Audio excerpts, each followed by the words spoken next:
Hello everyone and welcome back to episode 292 of your favourite Formula 1 show. Yes, knowing we are returns, we are still in the depths of our F1 spring break, I think we've decided we're calling it, this year. Of course, as always, I'm joined by Jamie183. How are we doing, sir? I'm good, yes. I've been keeping myself busy by just moving house every weekend, so I've not really noticed that F1 has not been here. So, yeah, the eagle-eyed among you, if you're watching, then you'll notice that I'm in another new background. So there we go. But I actually think I was saying beforehand, the lighting is like phenomenal because I'm literally stood watching, like a window is right in front of my face behind the monitor. So it's do looking you have your desk good. in front of a window? Yeah. Why? Good heavens. I would never do that. The screen glare is awful. No, the screen glare is like on the back of my monitor. So my monitor is facing me. I'm facing the window. I'll send you a picture. Okay. I still feel like the screen glare would be terrible with that, but fair enough. The sun's never out in Manchester anyway, so it doesn't matter. I was going to say, you're in the north, it's always grey and miserable. Well, I assume obviously it's because of all the smog from working down in the pits. Well, this isn't a mining area, it's actually a cotton mill area, but you're not too far off. Fair enough. That's quite weird, because I think around here for a very long time was also cotton, wool and that kind of thing area. There you go. Who knew that we had such maybe Manchester in and the south are the same. Maybe two worlds can be united. No, that's far too radical for the start of the show. Of course, obviously last week though, Jamie, we went through. We talked about our top 5 losers of the F1 2026 season. Obviously, basically drivers that compared to 2025 or years gone by, 2026 so far wasn't looking too great for them. So, obviously we mentioned in that episode, I don't think it's going to come as a surprise to absolutely anybody.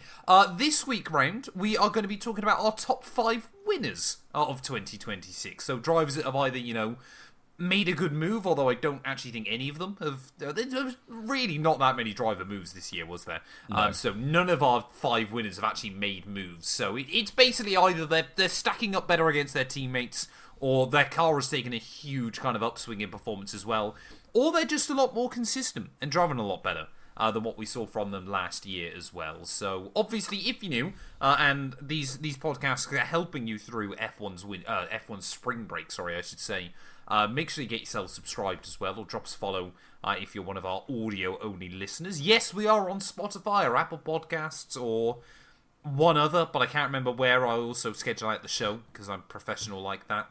But Jamie, where do you want to start? Should we start at the top of the championship? I think that's a good place. We can start at the top of the championship. I think it's a fairly obvious one, isn't it? Yeah, definitely. Andrea Kimi Antonelli, who I last year was a big hater of, I will admit. Yep. But he's taken a massive step forward, and his second season is going considerably better so far. I saw the vision. I know we're only 3 races in, but it is going very well compared to his first season. Obviously, 2 race wins already, his first 2 in his career. Couple of pole positions, 2 poles as well, isn't it? And yep. And just generally driving really well compared to George Russell, who I think, given that we all thought the Mercedes was going to be the fastest for about 2 years now, everyone had George Russell like chiseled in for a championship. And so far, I think that's a little bit harsh on George. I mean, I don't think he's driving terribly at the moment. I just think he's been a bit surprised by Antonelli's performance. I think he's been a bit surprised by Antonelli's performance, but by saying that he hasn't been driving that well is, I think, a bit harsh. Let's not forget, Australia, he won.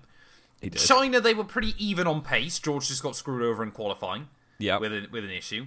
And then Japan, he got screwed over with the safety car. He was beating Kimi there quite comfortably. He wasn't, was he?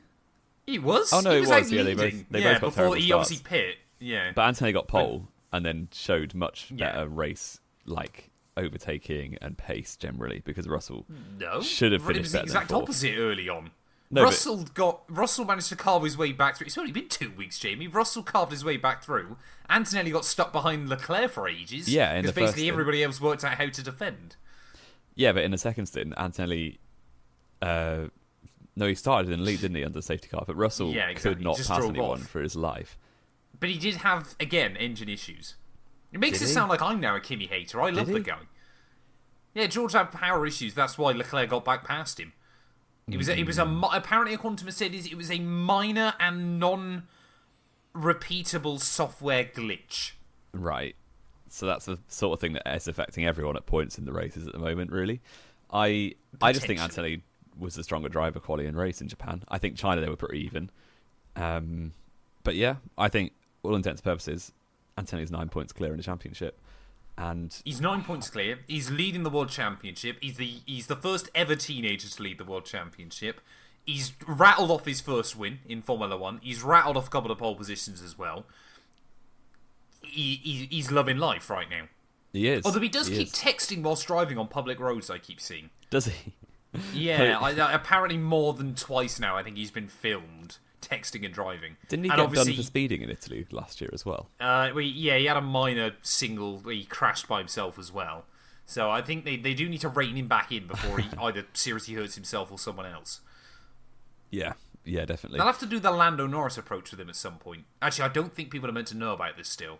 I don't know about what are you referring to. I've definitely told you this before behind closed doors, but Lando Norris for a long time at McLaren, because he had quite a bit of a reputation behind the scenes to not A, treat his cars very well, his road cars, and B, be a bit of a lunatic. They then only would allow him Skodas to drive from day to day, and then he was given a McLaren for like big events and things like that.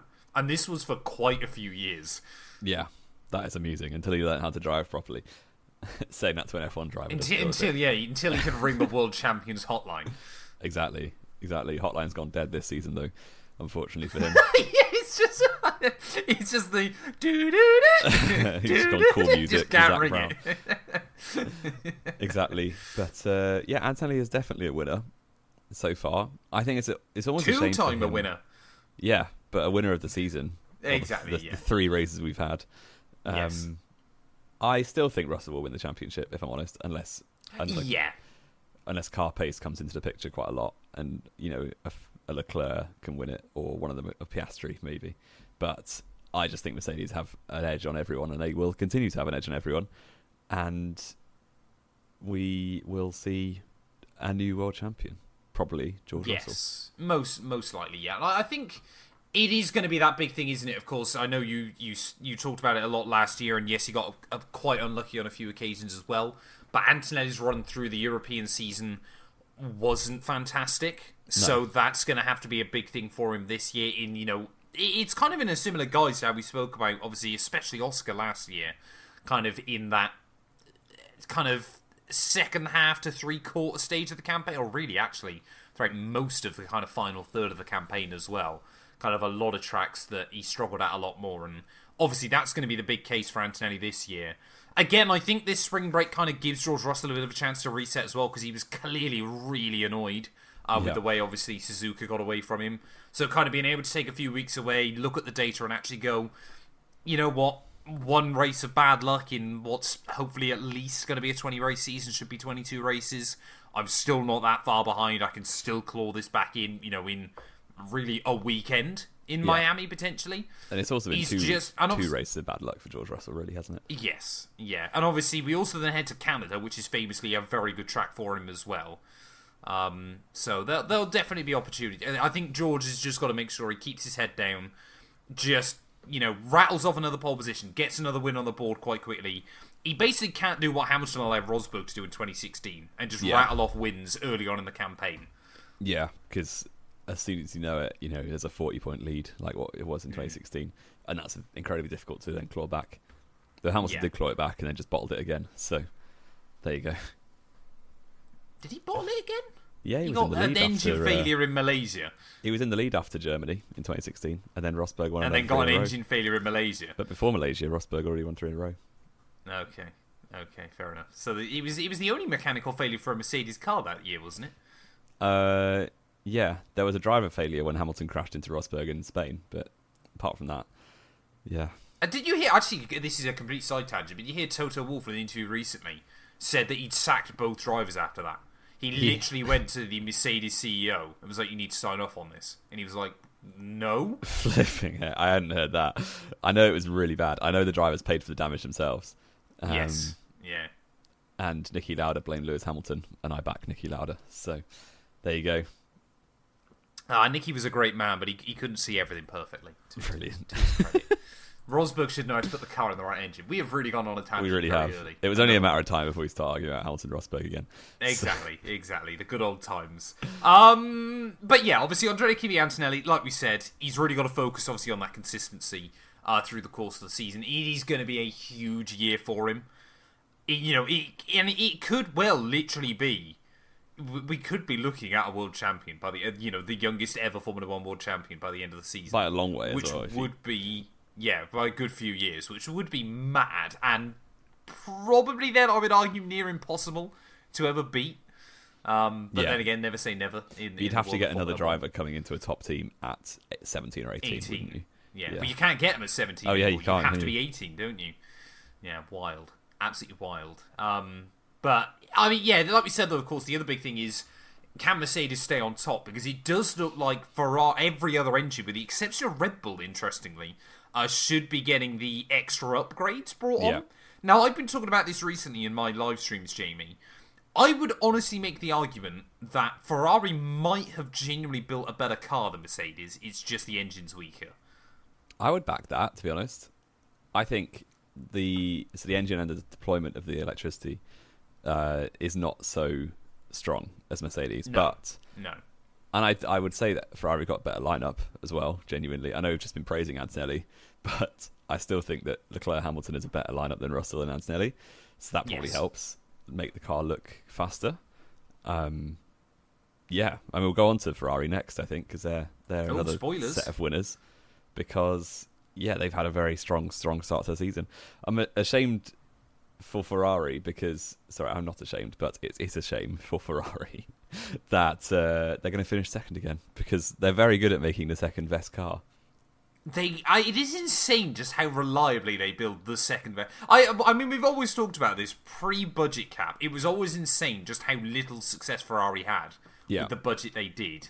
But when you actually dive into it a bit deeper, it is kind of mad just how often they build the second fastest car. Yeah, it's crazy. And they must have finished second in the Constructors more than they finished first, I think. I would doubt that. I'll have a look. But it feels like, certainly in the time since we've been watching F1, they've always finished second, and they've only won, one or two Constructors. So...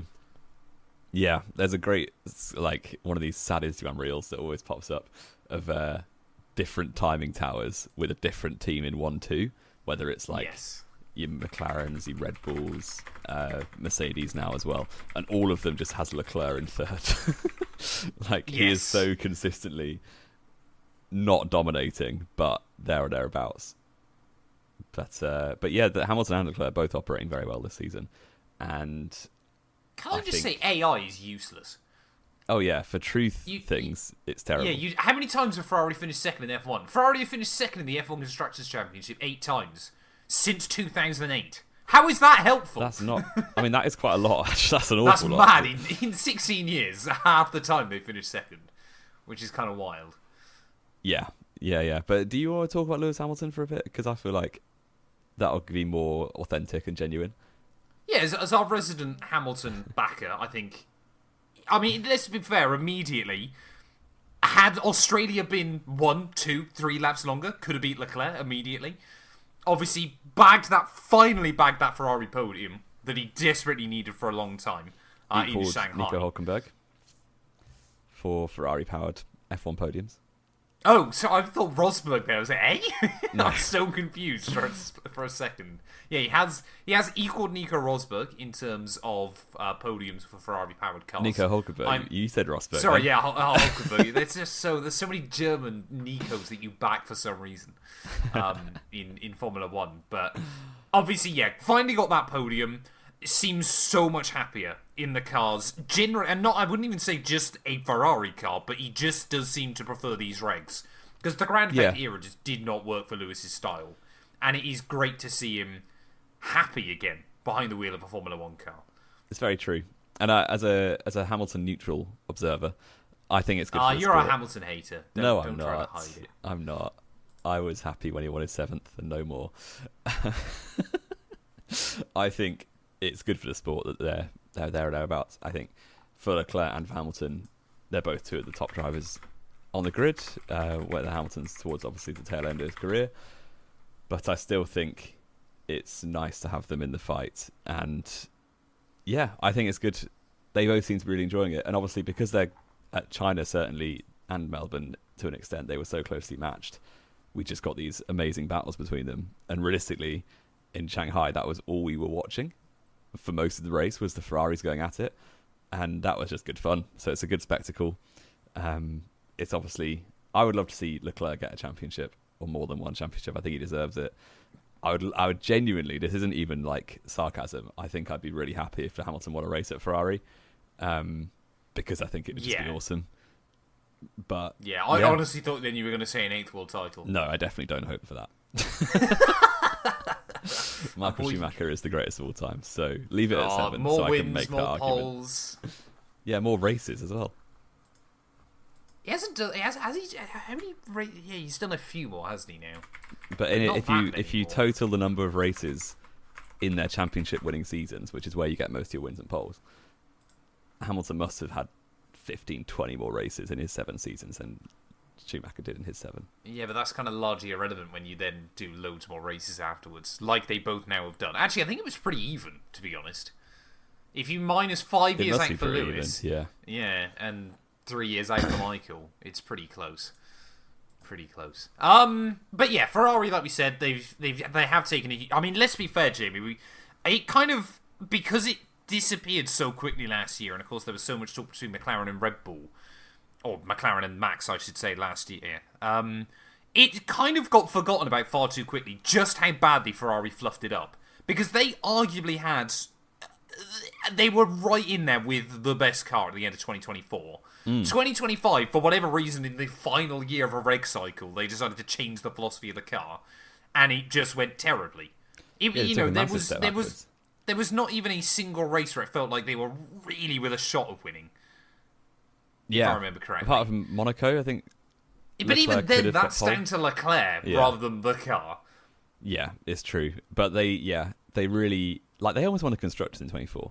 Like, they were very close to winning the Constructors' Championship. And then it just all went backwards. And they were probably the 4th fastest car on average in 2025. And yeah, I would say that's pretty fair. Like, the fact that in 24 they were there or thereabouts with McLaren being the fastest, and then suddenly Mercedes and half of Red Bull are considerably faster than you the year after, it's not great.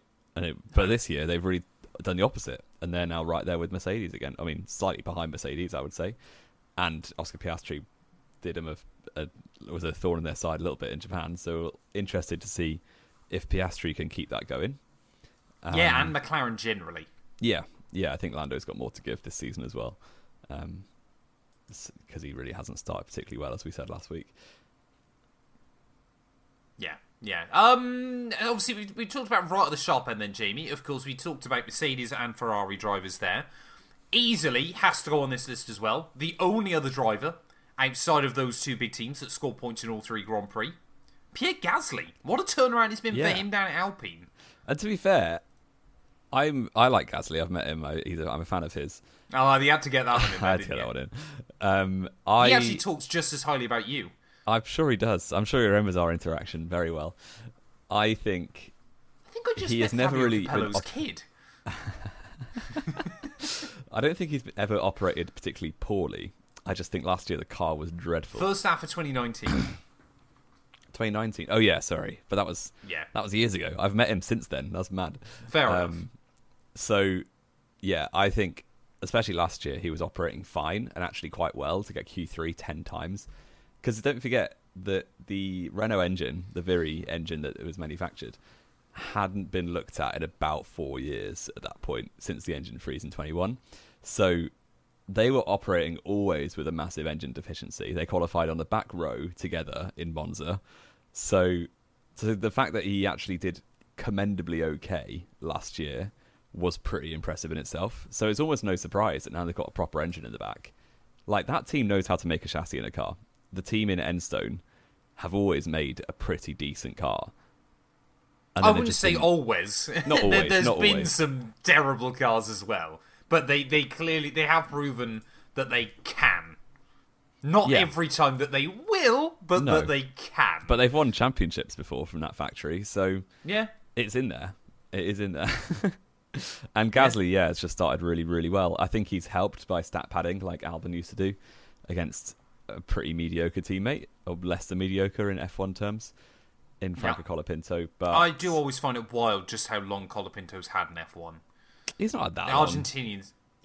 This is now into his third season. But none of them are in full. So he did the back third of 24. Yeah, he only missed 5 last year. Was it not 6? I think, 6 even, yeah. The other thing is, I don't think they've got anyone to throw in at the moment. This is the thing now, though. This year, because that Alpine is not a bad car anymore, there will be other drivers. We talked about this literally last week, didn't we? There will now be other drivers. Because obviously, this is the other big thing.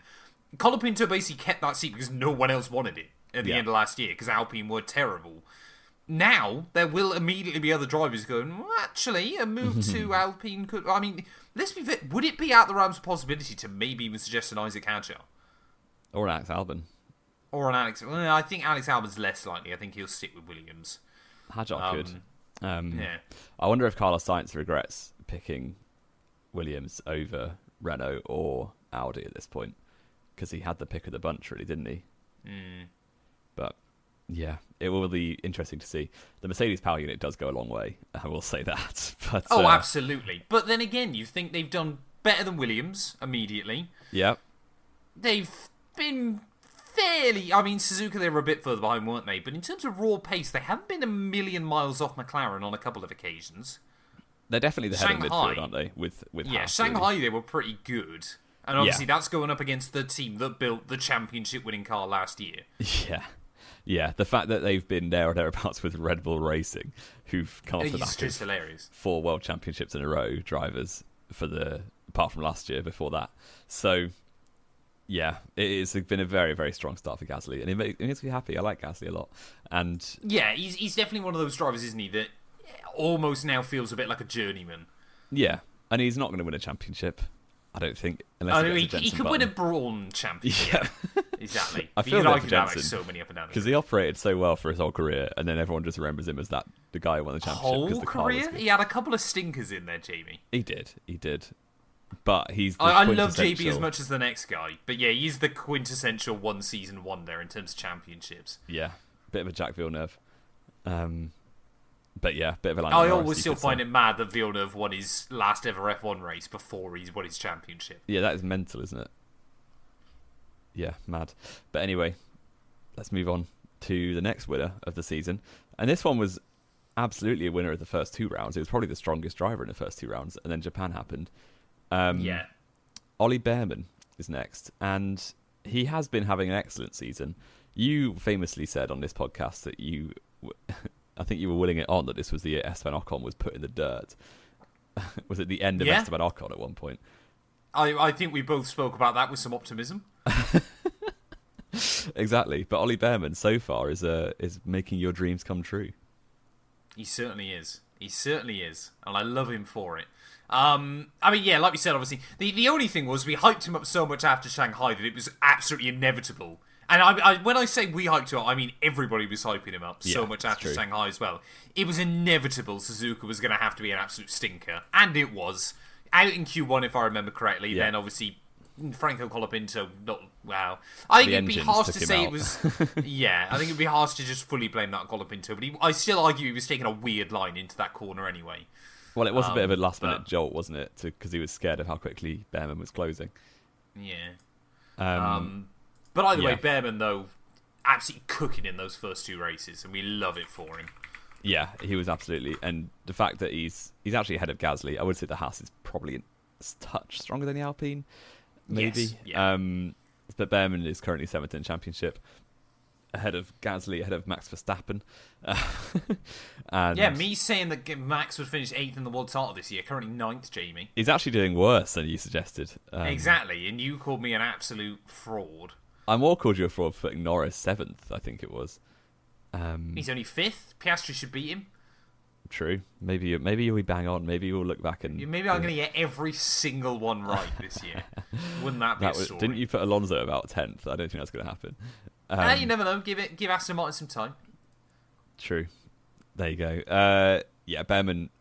It's only his second season, isn't he? He had a couple of races in 24. But he is really having a very good, what do they call it, a sophomore year in American high school terms. Yeah. I I think always think that's such a weird term. he's on for a Ferrari seat at some point in his career, especially if he Yeah, carries on this absolutely. trajectory.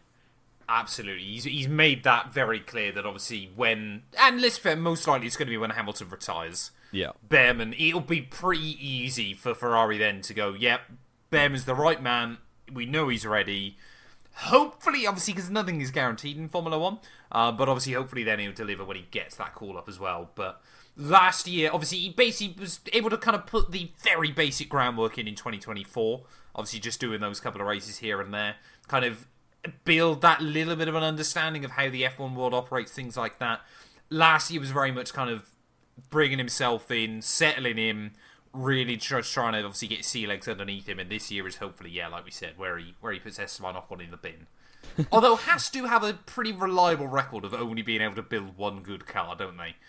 It's Really? always quite funny when you look at it. They seem to have a pretty good record of one driver does quite well and the other driver does struggle. I wouldn't say there's car differences. I just think there's often a direct discrepancy. Yeah, possibly. I don't know. But to be fair to Ocon, I will give him a little bit of praise here because Solace. in round 2 and 3, I believe, definitely round 2, he was absolutely screwed by safety car timings. And then he decided to take his anger out on Colapinto. Yeah, so obviously Shanghai got away from him. But he did score a point in Japan and out-qualified Behrman. And given how many cars he finished in desperately Japan, needed that. Yeah, because Behrman's 5th is a bit inflated in China because of both McLarens didn't start. Verstappen was going to beat them and then had a DNF. Oh, no, he wasn't, was he? Verstappen was battling Gasly for 6th. Verstappen was way behind him, yeah. But even so, there was obviously the double DNS, and then Bortoleto could have been there or thereabouts because he qualified quite well too. So yeah, we will see if Ocon's able to turn the tide. But there is obviously the very common theme that drivers rarely get out of Haas if they enter Haas in the back end of their careers. Only Nico Hulkenberg has ever escaped Haas. Hulk is the only driver that has raced for Haas and then raced for anybody else, which is still kind of mad, isn't it? That Haas is just where F1 careers go to die up to this point. Yeah, and the fact they've been in the sport 10 years now, and that's still the case, is crazy. Yeah, it is wild. But I think Behrman will buck that trend. I'm not so sure about Ocon. Yeah, exactly. Yeah, Ocon could still add to that tally. Behrman, I think, will definitely go the way of Hulk. I'd say I just want to see Behrman get Haas podium this year. Yeah, I would love to see it. It would be cool. Absolutely, and he's obviously got quite close in Mexico last year in P4. I mean, arguably he was quite close in China because all it took was a bit of misjudgment from one of the Ferrari Ferraris drivers to take each other out. Yeah. It would be cool. And Haas have obviously never got a podium in their career. No, exactly. How do you call it a career? In their time in F1, I guess. Tenure? Yes, that's a good word. Thanks, Matt. I think it would be very cool. You know, our luck, though, is that Esteban Ocon will be the one to get a podium. So. Oh, yeah. Yeah, most likely. Most likely now, yeah. It'll be Ocon in Monaco. I'd almost put money on it. Actually, he is extremely good at Monaco. He's a Monaco merchant, isn't he? It's could insane. well be. He got one with Alpine, didn't he? A few years ago, didn't he? In 24? 2, was it? 22? He beat Sainz, I remember that. Sainz was right behind him the whole race. I don't think it was 4, because that was McLaren and Ferrari just following each other all day. That was the one with the red flag at the start, which ruined the whole... Yeah. Well, I'd say ruined. It was never on for anything in the first place. But no, exactly. Any slight excitement that we got from strategy was taken out the window on lap 1. Yes, yeah. And it basically saved Sainz's race, didn't he? It did. He was off in the barriers. In the runoff. Yeah. It was 2023 that Esteban Ocon got a podium at Monaco. Yes, there you go. There you go. So he'll get another one this year out of nowhere and then keep his Haas seat for another year. Our final one, Jamie, which we were talking about pre-show as well. We were kind of looking through. I think everybody's kind of forgotten about him this year. He hasn't been making big waves. He's just been getting the job done. He's 2 points behind Max Verstappen. He's Max Verstappen's ex-teammate. It's Liam Lawson. Max Verstappen's ex-teammate goes for most of the grid at this point. There's a lot now, yeah. Liam Lawson's doing really well. And I like Liam Lawson. I think he desperately needed a start to the season under the radar, and that's exactly what he's done. Yeah, he's got a bit of a reputation for being quite noisy in the way he conducts himself, which just means there's attention on him when things go wrong. But this season he's kind of kept his head down. He's just driving well. The V-Carb's pretty decent in the midfield. And all he's done so far in Melbourne, he beefed Sergio Perez because he had to on his first race back. And then 7th in China with a 7th in the sprint as well. And then 9th in Suzuka. And given that Arvid Lindblad was blowing his own trumpet massively after Melbourne because he had a good lap 1 and a good qualifying, round 2 and 3, Lawson has just comfortably had Lindblad at an arm's length. More than arm's length. And, I mean, we spoke about this pre-season, didn't we? Because I'm pretty certain we put Lawson in our 5 drivers under pressure video. He needed to pocket Lindblad, didn't he? He needed to get literally on, well, not literally, figuratively on top of him very early on this season. And that's exactly what he's done. Yeah. We're only 3 races in, so it could all change, but it is going very well for Liam Lawson in especially rounds 2 and 3. He has just operated very well, and Lindblad obviously got those points in Melbourne. He had I don't know, it kind of felt a bit like beginner's luck. I'm not a Lindblad hater, but I do think to come out after the first race of your career and be like, I wasn't nervous, I was just having a good time. I might be the greatest Formula 1 driver. I overtook Max Verstappen on debut. And he was 3rd for 1 corner on his lap 1. Yeah. I would have had a podium. I am him. So I don't know much about Arvid Lindblad, but after watching his Melbourne post-race, I immediately didn't warm to him. So do you want to know as well what I found a post a couple of days ago someone had shared of Arvid Lindblad. He, on his Instagram, was, obviously this was years ago now, was posting his GCSE results and saying, oh, look at this, I got a 9 in maths and I did it a year early. Shut up. Oh, there's nothing like humility, is there?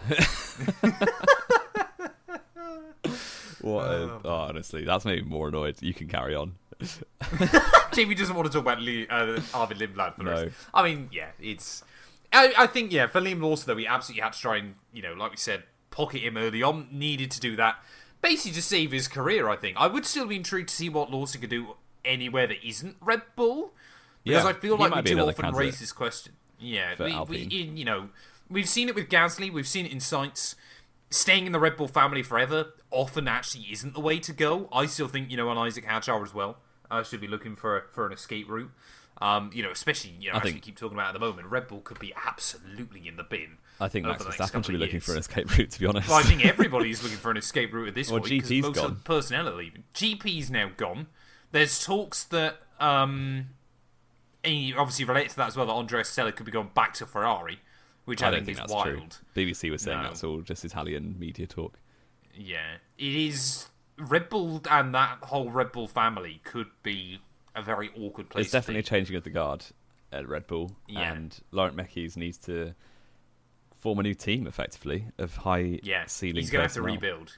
Yeah, and I think Max is off absolutely at the end of the year. But do you think he's staying in Formula 1? Depends if the rules change. I think, to be honest, if the rules stay as they are, I think he's gone for a year and then come back in 28. But if the rules do change, I think he could find himself at a McLaren or a Mercedes. Interesting. Well, this is the big one now, isn't it? Because this was my partner Leah was asking me. She was like, "Why have McLaren announced this about GP so early?" I mean, it's all mind games. Because apparently Mark Webber now is talking about trying to move Oscar elsewhere so he can be clear number 1 at a different team. Not quite sure where that would be at the moment. But that would be wild. Plus, it would just be quite funny to see Lando get absolutely wiped the floor. Yeah, I think Lando would get destroyed by Verstappen. Definitely in a ground effect era car. I'm not sure it would be so one-sided now, because I don't know if Max just hasn't got his head around these new cars, or if he just doesn't like them, so can't be bothered to get his head around them. I feel like there's a bit of both. I feel there's a bit of, I don't like these cars, therefore I'm not going to try. And we spoke about this recently as well. Max can still be quite immature. Oh, yeah. In some ways. Yeah, 100%. But he's still excellently fast. But this isn't about Max, this is about his former teammate, Liam Lawson, who could find himself back at Red Bull. We put Max in our losers video last week. Could he find himself back at Red Bull? Now that all of his haters have left, maybe he will. I don't know. I doubt it. I doubt it still. Would you want to go back to Red Bull at this point? I guess is the other question. Well, it'd be a bit of a downgrade, to be honest. Like, genuinely, they're about the similar pace at the moment. And obviously Red Bull have more resource and more team members. So, Yeah, interesting one. But we could be seeing a Hajar Lawson link up again at Red Bull next year. Wow, that would be, wild, absolutely wild for Red Bull. Have we got anything else to add, Jamie? We're kind of getting into a lot of speculation that we could talk about in the next few weeks we keep going through the spring break.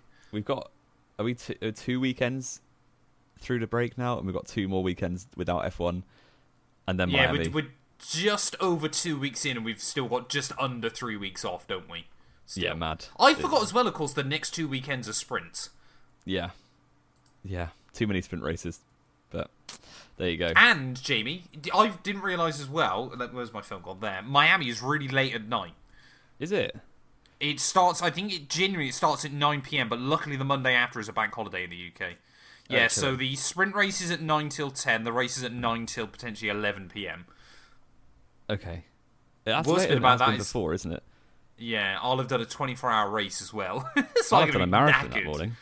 Yeah, there you go. So I'm knackered as well. Yeah, wonderful. Jamie and I will do a podcast or an episode, a live show where it's just us trying not to fall asleep. Laying in bed, trying not to fall asleep. Yeah. Separate beds. Let's make that clear. We'll be in our own homes. We've got history on this show, so. I beg your pardon. We did a podcast on the same bed once. We have done a couple of podcasts together. Not in a bed. We should on a specify. bed. On a bed, yeah, and definitely the cleaner thought we were filming something else. Yeah, when she tried to walk in. That is a story for a different day. Thank you all, though, as always, so much for listening. If you have enjoyed, please do make sure to leave a like. Get yourself subscribed. Let us know your winners and losers so far from the 2026 F1 season. Maybe people that we might have missed. And Jamie and I will return.